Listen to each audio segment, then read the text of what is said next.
The rescue operation that was undertaken to bring 3 Apollo 13 astronauts safely back to Earth in 1970 is NASA folklore. It's one that saw the world collectively gather around its television sets and hold its breath in what could easily be considered the very first episode in the series American Survivor. Now, what's not widely known about this particular rescue mission is that critical to its success was the presence of a physical model of the spacecraft and its components situated safely back in Houston.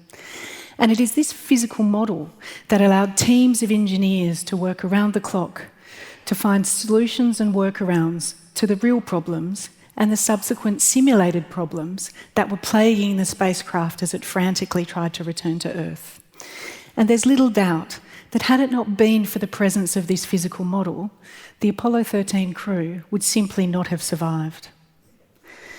Now, physical models have come a long way in recent years, and they're now overtaken by digital models thanks to advances in computing power and software capabilities. And more recently, again, these have been supercharged thanks to the advent of the industrial internet, remote sensing, cloud computing, and artificial intelligence, which again has given rise to something we now call the digital twin, a real-time virtual digital replica of a system and a device and its processes, something that has real-time capabilities, that is able to diagnose its own health status, then diagnose issues associated with that, test scenarios, both good and bad, and then, when enough data has been collected, make predictions about the future. And examples of digital twins are all around you.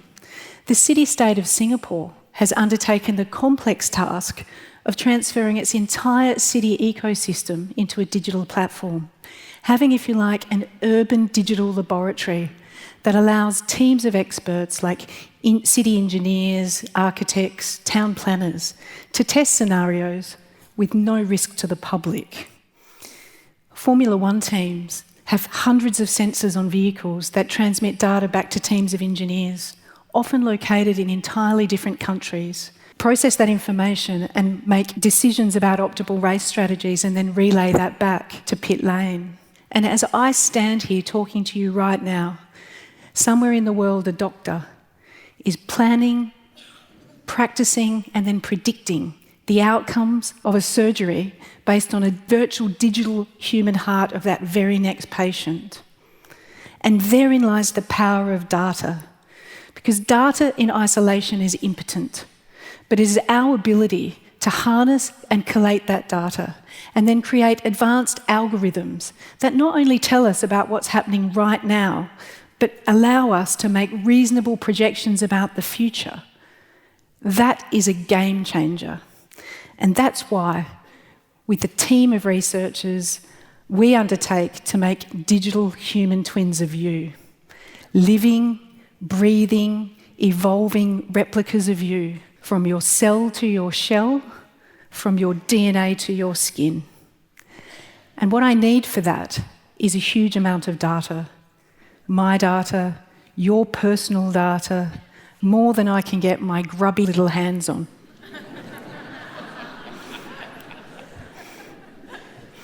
But it is possibly with that statement that I just lost 70% of this audience. Because in the era of Cambridge Analytica, Facebook deepfakes, and the Google NHS DeepMind debacle, most of you would rather give birth to a chair sideways than hand over your personal information to me. And that's reasonable. But I'd like to take this opportunity to perhaps to encourage you to think a little bit differently about data sharing, to think a little bit more positively about it. And to do that, I'd like to talk to you about a project that's being undertaken right here in Western Australia to create virtual digital athletes, and perhaps how downstream some of the outcomes of this might be beneficial to you. So to create a digital athlete, what we need is huge amounts of data, as I said. Data about their genome, their physical form and function, what often comes in the form of imaging of their 12 organ systems, their circulatory system, their musculature system, their nervous system, skeletal system, etc. And this might sound like something you saw in a science fiction movie once, and that's because it kind of is. But that's what makes it exciting.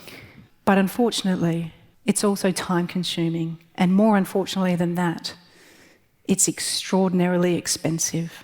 To create the vast number of athletes with the resolution that we need, in the quantum that we need it, that's prohibitive. But thankfully, that's where data is its very own best friend.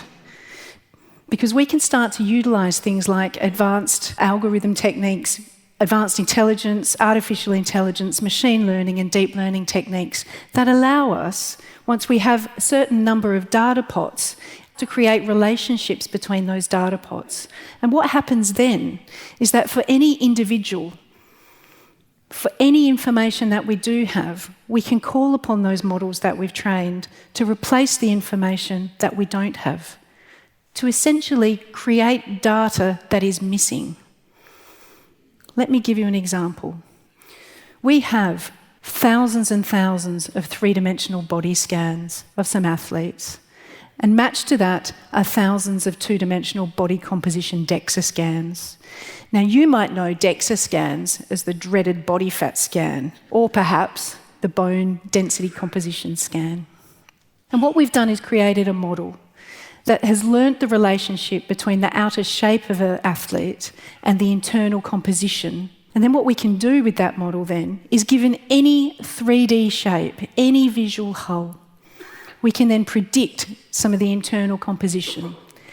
And in this instance, we can predict body fat with about 90% accuracy, saving to expose those athletes to repeated bouts of radiation from having multiple DEXA scans. And we've taken this a step further, where we've made another machine learning model that is able to fit a 3D shape to a two-dimensional image and then predict body composition. And you might think, well, this is just for athletes, but it's not. Because imagine us being able to use this technology and stream at the airport a video feed as people pass through security, and unobtrusively be able to get better estimates of weight for pre-flight safety inputs, and more importantly, better fuel efficiency calculations, without embarrassing anyone by putting them on a set of scales.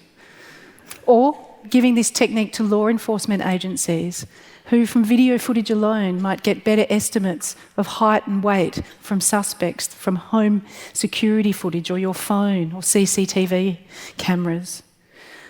But what I've given you here is just some examples of physical mapping. What about the holy grail for the sports biomechanist, injury prevention? And what about predicting events in the future? Well, I'm lucky enough to work at the University of Western Australia Sports Biomechanics Group. It is the first in Australia and one of the oldest in the world that is dedicated to collecting sports motion data. Indeed, we have 30 years worth of data. We collect motion capture trajectories, and we also collect ground reaction forces. And we put both of these two things together into advanced musculoskeletal modelling software like this. And this gives us tissue forces and joint loads. And these are the things we're really interested in, because it is at this level that people get injured. Now, if you're a football or a netball fan in the room, you'll know that one of the most devastating injuries to affect an athlete is a knee injury, or more specifically, an anterior cruciate ligament or ACL injury. But for me, that particular injury is really interesting because it's preventable. And it's preventable for the following reason. It is an injury that you do to yourself 70% of the time. No one is around you. You're normally running along, sidestepping or cutting or single leg landing. The knee loads become too great for the ligament to sustain, and it breaks. And unfortunately, we're only able to calculate these loads in laboratories. So our challenge was, perhaps using that 30-year data set, perhaps we can take up the challenge of being able to use that information to actually predict these things in the field where they really occur. Because this is the only way we're going to be able to prevent this type of injury. So with that focus in mind, we went back through the 500,000 motion capture trials that we had at UWA. And we found a subset of 5,000 sidestepping trials that had associated ground reaction forces and knee loads. And we combined those together and created a machine learning model that first identified the relationship between the motion trajectories and the ground reaction forces. And thanks to Newton, that was a fairly safe bet, because we could do that with near perfect accuracy given any set of motion data. So we made it a little bit harder, and we trained another model that undertook the more complex action of just estimating knee loads. And it was able to do that with accuracy of about 85%. But we're still locked to the lab because we were feeding it motion capture data. So we gave it wearable sensor signals. So first foray out into the field. And we're again able to create a machine learning model that could accurately estimate three-dimensional knee loads. But that leaves us in a really important position, because we still can't non-invasively estimate knee loads. And so what we did is we trained two machine learning models. The first could identify from a video a human and then identify its two-dimensional pose. Then we trained another model that had kept all of that information of the previous models I just discussed, and then could identify the relationship between that two-dimensional video and the three-dimensional knee loads. And this is the first time in the world anyone has been able to show from 2D video three-dimensional knee loads. So think about that. Think about you watching your favourite sporting team and a professional on the sideline having a tablet with a live broadcast feed, getting knee load information or tissue information from your favourite athlete and pulling them off the field before they're injured. Or being at your Saturday morning sport event with your child and getting that very same information through your phone. Or surreptitiously filming your TEDx coach as she goes for a run and being able to tell her what her risk of developing knee osteoarthritis is 15 years from now, and being able to give her an intervention program to reduce that risk today. So the next time that you're having an MRI, a CT scan or an X-ray, the next time you're asked to share your blood workup results, your fitness tracker information, your DNA home testing kit, consider what common good you could provide, not just for your own health and well-being, but for the person sitting next to you and the people not even here yet. Imagine a world where by the simple act of sharing your data, you can contribute to help us prevent disease and illness and injury. Because like any human endeavour, when we come together altruistically to share and collaborate, we can do and we will do remarkable things. Thank you.